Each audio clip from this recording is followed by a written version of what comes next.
Bharuch district cricket association અને AIDS sports complex વચ્ચે ક્રિકેટની રમત તથા ગ્રાઉન્ડ વિકાસ અર્થે સમજૂતી કરાર કરવામાં આવ્યા છે.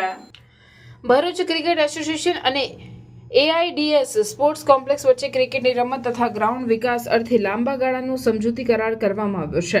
આ પ્રસંગે ભરૂચ ક્રિકેટ એસોસિએશનના પ્રમુખ દુષ્યંત પટેલે જણાવ્યું હતું કે અંકલેશ્વર ઇન્ડસ્ટ્રીયલ ડેવલપમેન્ટ સોસાયટી વર્ષોથી સહયોગ કરતું આવ્યું છે. ગુજરાત ક્રિકેટ એસોસિએશન સંલગ્ન ભરૂચ ક્રિકેટ એસોસિએશન હંમેશા આઈડીએસ સ્પોર્ટ્સ કોમ્પ્લેક્સ ખાતે ઉત્કૃષ્ટ ક્રિકેટ કોચિંગ અને તેને લઈને અનેકવિધ સવલતો આપવા કટિબદ્ધ છે. આઈડીએસ સ્પોર્ટ્સ કોમ્પ્લેક્સ ખાતે હવે bowling machine, box cricket, indoor cricket academy જેવી અદ્યતન સગવડો ઉપલબ્ધ કરવામાં આવી છે.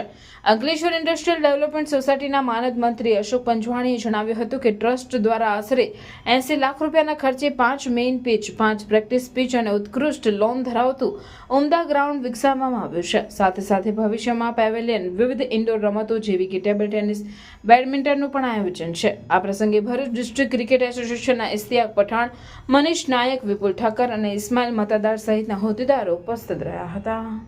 અમને સંપૂર્ણ આશા છે કે આવનારા વર્ષોની અંદર જે કોઈ પ્લેયર્સ અને ઇવન ગર્લ્સ અહીંયા સારામાં સારું આપણને ટેલેન્ટ જે આપણને મળશે એને અહીં સારામાં સારી કોચિંગ આપી અને સ્ટેટ લેવલે અને ઇન્ટરનેશનલ લેવલે આપણે મોકલવા માટેના આ કરાર થયા છે.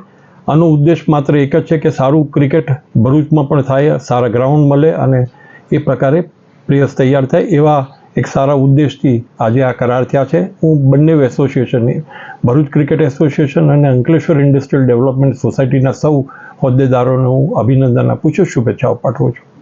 सारी सब यहाँ हमारे बच्चों को मिलेगी और मैं उम्मीद करता हूँ कि जो हमारा गोल है कि क्रिकेट में हमारे बच्चे बॉयज़ या गर्ल्स आगे बढ़े और सब स्कूल को ये फैसिलिटी अंकलेश्वर को मिले, ये गोल से हम लोग ये एमओयू से फ़ायदा होगा.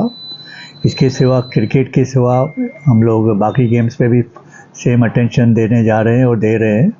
और ये स्पोर्ट्स कॉम्प्लेक्स एक ऐसा बनने जा रहा है जो खाली फोकस स्पोर्ट्स पे करेगा और जो भी बच्चों को या यंग जनरेशन को फैसिलिटी चाहिए वो हम लोग प्रोवाइड करने जा रहे हैं. हम लोग इंडोर गेम्स के ऊपर भी फोकस करने जा रहे हैं अभी फ्यूचर में, जिसका डिटेल्स में हम लोग बाद में बताएंगे. लेकिन काफ़ी फोकस हो रहा है इवन स्टेडियम बनाने का या पेविलियन बनाने का, इसके ऊपर भी दोनों हम लोग मिलके साथ में काम करने जा रहे हैं.